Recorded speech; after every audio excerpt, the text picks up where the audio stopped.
אני מבקש להזמין את אלן קופרמן להציג את התמצית, please. Thank you, Mayor. Thank you so much. Can you all hear me? Good evening. I am also going to speak in English. I apologize for that, but I think we have very able translators. Shall I speak up a little bit? Yeah? Okay. I want to thank a number of people, the Neubauers, first and foremost, for their support for this study. I also want to thank our colleagues at INAA. That's not working. Don't break the furniture. I will try not to break the furniture, but I think this isn't getting close enough to my voice. Is that better? You hearing me now? No, Just okay. Like that. All right. I'm going to try this again. Raise the microphones up a little bit. Okay. Technical difficulties, apologize. I want to thank, again, the Neubauers for their support. I would like to thank INSS, and in particular, Mayor Elron and Owen Alterman for their help. No. Okay. Okay. Is that better? Ah, the problem is where I'm standing. But I can't see you very well. I can't see over this to see all these smiling faces. I want to thank my colleague, Dr. Neha Segal. Neha, would you stand for just a moment? The primary researcher on this study. I want to thank our advisors, a number of whom are on the panel. And I want to thank the people who actually conducted the survey here in Israel. That's the Public Opinion Research Institute of Israel, PORI.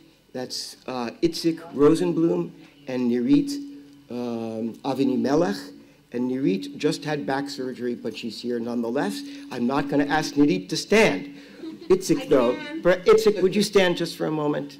Take a break. Last but not least, Habibim, thank you very much for taking your evening to come here to listen to facts and figures about Israel. I'm going to throw a lot of numbers at you, but I hope that you'll have some takeaways beyond the numbers. We're going to try to talk about what this survey shows as some of the things that are the binding glue of Israeli society and some of the things that fracture and divide Israelis. All societies have glue and all societies have fractures. Israel's glue and Israel's fractures are in many ways unique. So let's take a look at some of them together.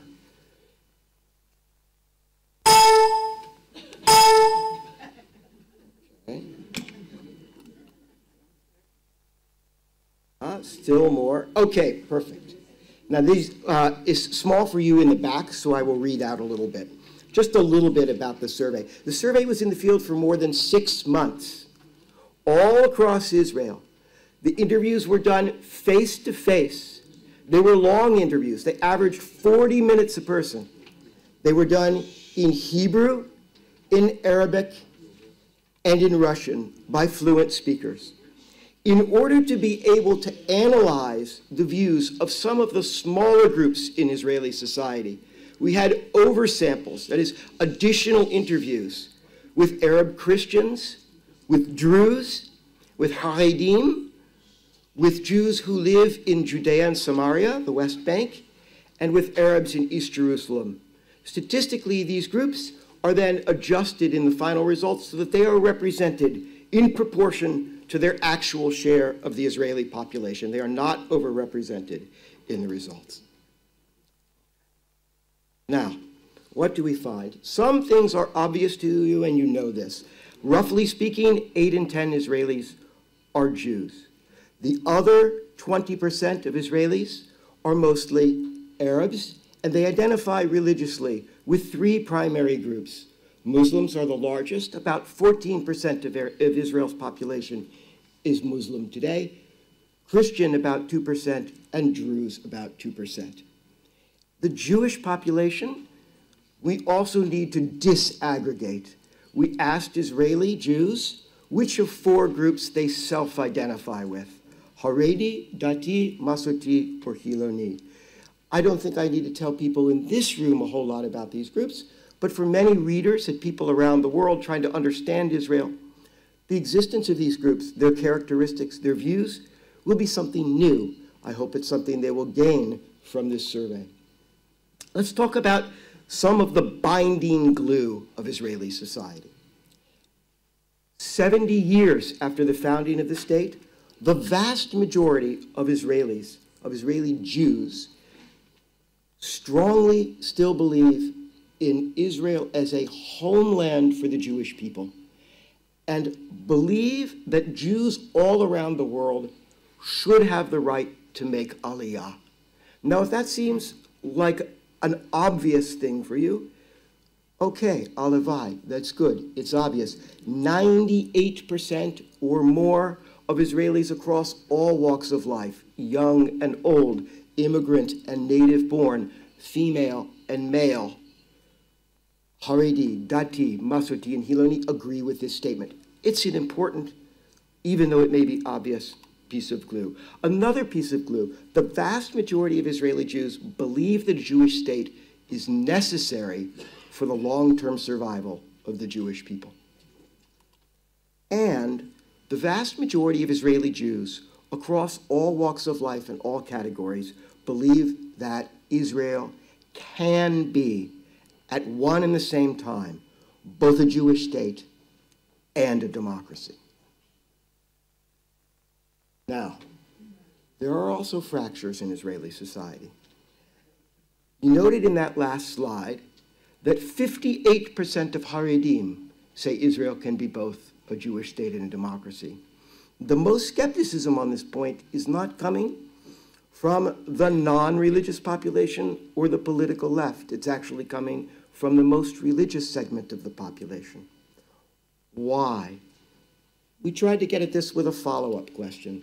The follow-up question was, if there is a contradiction between halakha and democratic principles, which should be given preference? And what we see is that Haredim in Israel strongly believe that if democracy and halakha are in conflict, halakha should take precedence in a Jewish state. To many Haredim, that is probably what a Jewish state means. On the other hand, Hilonim, by equally large percentages, take exactly the opposite position. That if there is a hypothetical contradiction between halakha and democratic principles, that democratic principles should take precedence. Now, is this just a theoretical question? I don't think so. In Israeli politics today, there are any number of questions, and we asked many of them in this survey, but I'm going to show just a couple, in which the views of Haredim and Hilonim in particular are at opposite ends of the spectrum, and by what, from a pollster's point of view, are gigantic margins. So on the question of should public transportation operate throughout the country on Shabbat or not, 96% of Haredim say no. Transportation should be shut down throughout the country on Shabbat. And 94% of Hilonim say yes, public transportation should continue to operate on Shabbat across the country. On the question of whether non-Orthodox rabbis should be able to conduct marriages in Israel, 96% of Haredim oppose this. 65%, two-thirds roughly, of Hilonim are in favor. There are many other questions like this in the survey. My real point is that the theoretical issue of democracy or democratic principles and halakha translates in practical Israeli politics into strongly divergent positions on a range of what I would call politico-religious issues. Now, what about Jews and Arabs? On the question of whether Israel can be both a Jewish state and a democracy, as we saw, Jews overwhelmingly say yes. Arabs who live in Israel overwhelmingly say no. And this is true. This includes majorities of all of the major religious subgroups, Muslims, Christians, and Druze.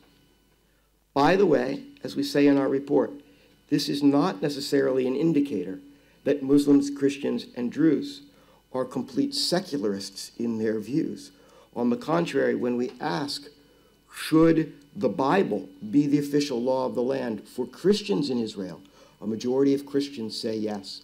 When we ask if Sharia should be the law of the land for Muslims in Israel, a majority of Muslims say yes.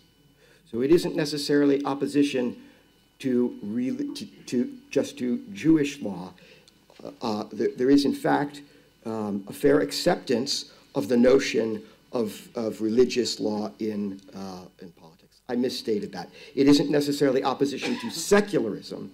It is, in fact, we see some degree of belief across the board in Israel in the role of religion in politics. Now, on the peace process, on a broad question, not a question about any specific proposal for a two-state solution, but a question that asks, can a way be found for Israel and an independent Palestinian state to coexist peacefully? On this question, less than half of Jews in Israel today say yes. Less than half. And the share of Israeli Arabs who think that a way can be found for Israel and an independent Palestinian state to coexist peacefully has been slipping rather rapidly in recent years with the breakdown of the peace process, the war in Gaza, etc. It has dropped from 3/4 as recently as 2013 to 50% in this most recent poll. Part of the reason for this, I think, is that both Jews and Arabs in Israel are skeptical about the sincerity of leaders. They're particularly skeptical about the sincerity of leaders of what one might think of to some extent as in the other camp. So Jews in Israel, nearly 9 in 10, say they do not think the Palestinian leadership is sincerely trying to reach peace. And more than 7 in 10 Arabs in Israel say the Israeli government is not sincerely trying to reach peace. However, let me say there is plenty of distrust to go all around here, because 40%, which is a minority, but a very substantial minority, 4 in 10 Jews in Israel say their own government is not making a sincere effort to reach peace. And 40% of Arabs in Israel say the Palestinian leadership is not making a sincere effort to reach peace. We also see very different views between Jews and Arabs on the question of how much discrimination there is in Israeli society, and particularly how much discrimination there is against religious minorities, such as Muslims. 8 in 10 Arabs in Israel say there is a lot of discrimination in Israeli society against Muslims. Just 1 in 5 Jews agree with that statement. And let me note that Arabs in Israel are more inclined to perceive discrimination all across Israeli society than are Jews. It's interesting to note that Arabs in Israel are more likely than Jews in Israel to think that there's a lot of discrimination against women in Israel, and more likely to think there's a lot of discrimination against Hilonim in Israel, and more likely to think there's a lot of discrimination against Mizrahim in Israel. Now, the survey included a question that I can tell from today's news coverage has become a bit of a lightning rod. There's no ulterior motive in this question, nothing the Pew Research Center is trying to promote or oppose. The question of whether Arabs should be transferred or expelled from Israel has been bandied about in Israel by various political figures for more than a decade. There is no proposal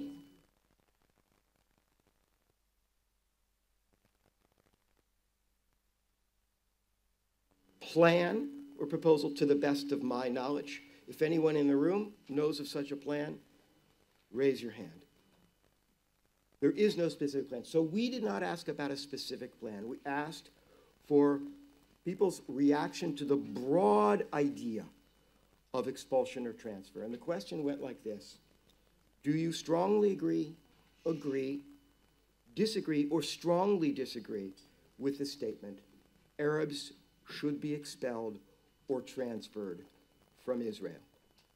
And what we found is that this question almost evenly divides the Israeli public as a whole.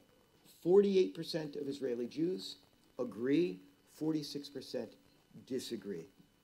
That statistically is a tie. If we look at the subgroups, though, we see something, I think, a little more interesting, perhaps revealing. We see that a majority of Hilonim disagree.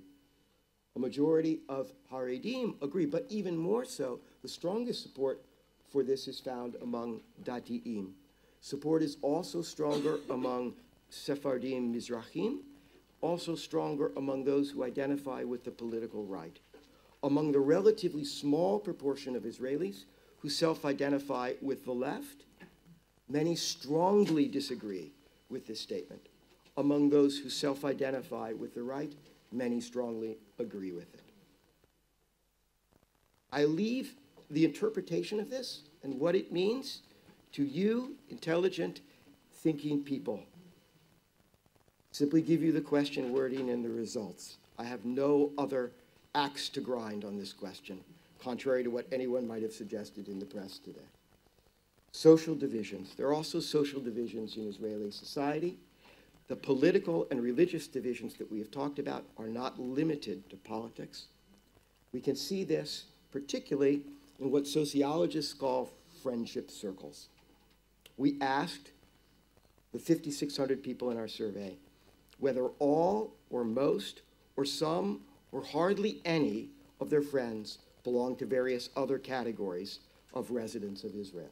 And what we find is that 98% of Jews in Israel say that all or most of their friends are Jews.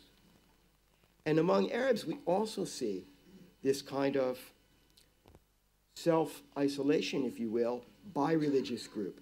85% of Muslims in Israel say that all or most of their friends are Muslims.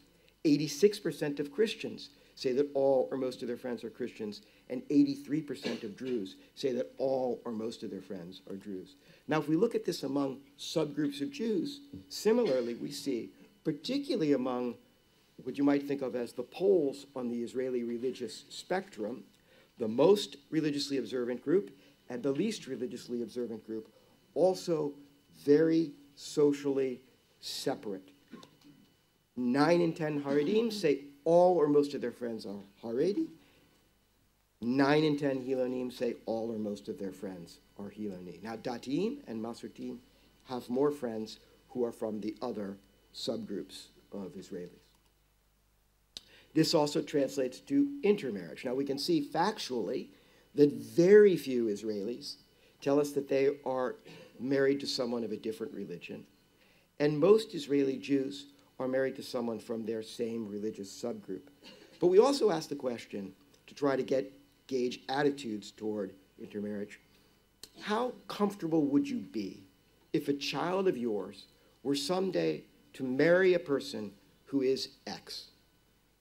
When we see, for example, among Haredim, on the left side of this chart, is that nearly unanimously they say they would be either not too comfortable or not at all comfortable if a child of theirs were someday to marry a Muslim, a Christian, or a Hiloni Jew. Now, somehow in this slide, the labels were lost, but the 95%, under that 95%, is Hiloni Jew. The right 98% is Christian, 99% is Muslim. On the other side of the equation, among Hilonim, similarly, the vast majority say they would be not too or not at all comfortable if their child married a Christian or a Muslim. But I want you to notice something more. See that 80% bar? That's how Hilonim feel about a child of theirs someday, hypothetically, marrying a Christian. 8 in 10 say they would be not too or not at all comfortable with it. Even more, 93% of Hilonim would be uncomfortable with their child someday marrying a Haredi Jew.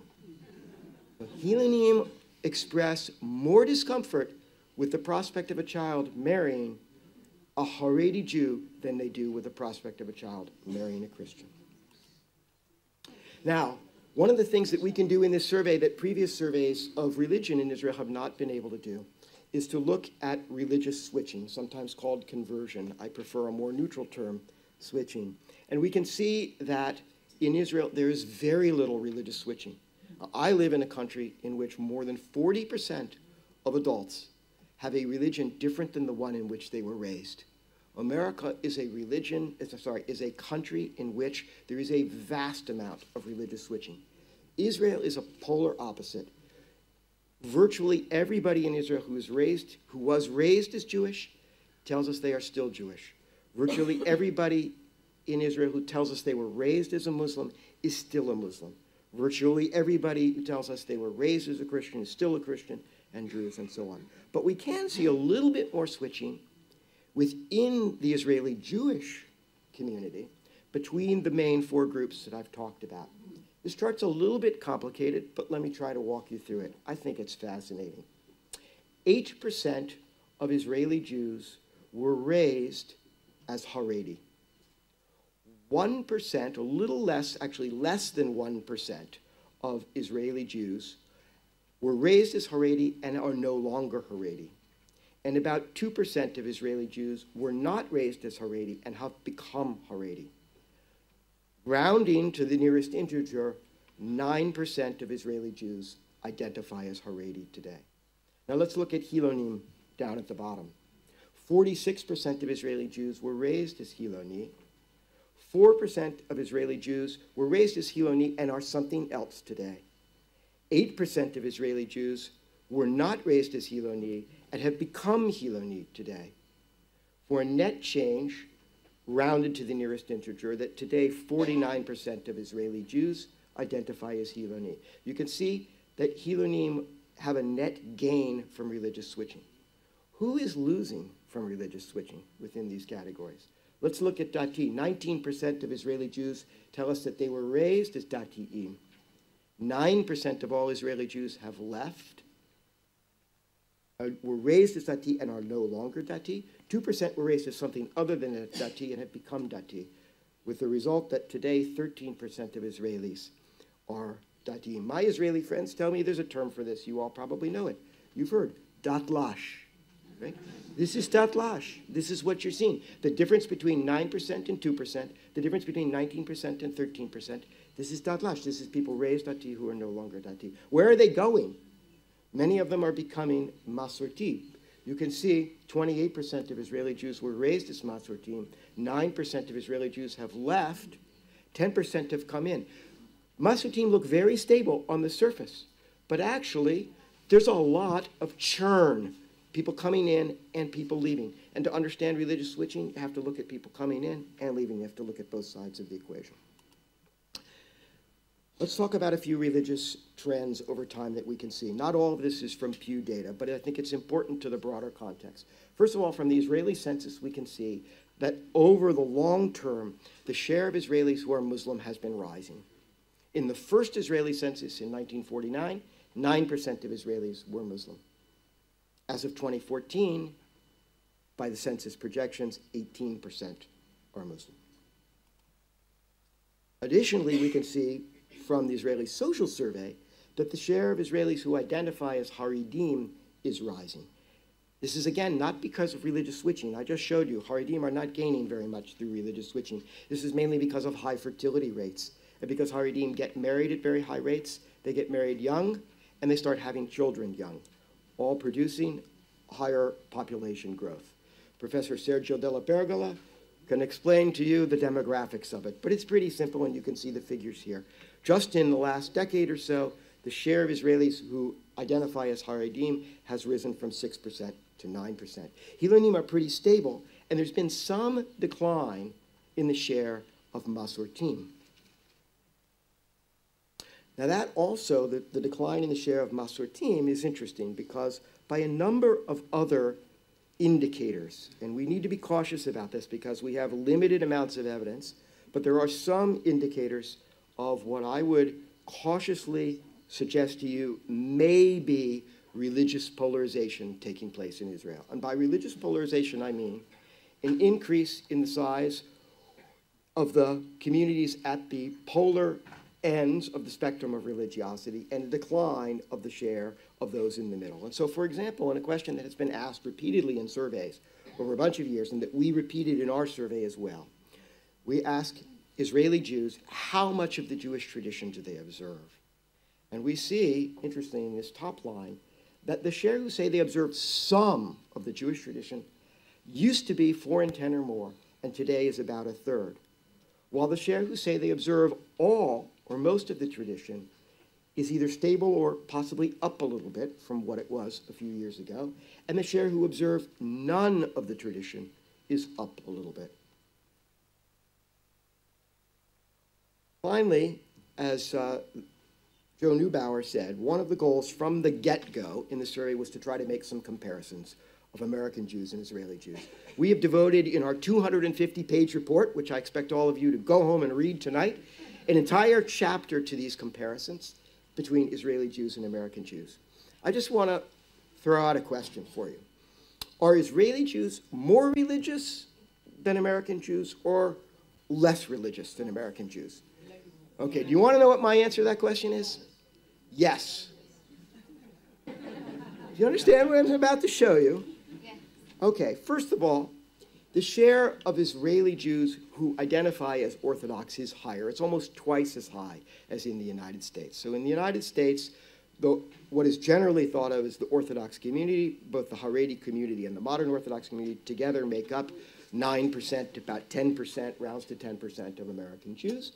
And in Israel, Haredim and Datim together make up a little more than 1/5 of Israeli Jews. So that's an important difference. When we look overall, not looking separately at the various groups, but look at all Jews overall in the two countries, we see that on almost all measures, Israeli Jews are more observant than American Jews. The share of Israeli Jews who say they attend synagogue every week is higher. The share of Israeli Jews who say they believe in God and believe in God with absolute certainty is markedly higher. The share who say they always or usually light Sabbath candles is higher. The share who say they keep kosher in their home is markedly higher, nearly 3 times as high in Israel as in the United States. But I said yes to that question. Why? Because if we look not at the share who say they are highly observant, but what about the share who are very unobservant? The share of Israelis who say they never go to synagogue is higher than the share of Americans who say they never go to synagogue.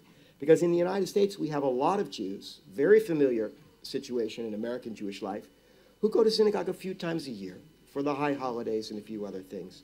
And many of them are actually synagogue members. They're just not frequent attenders.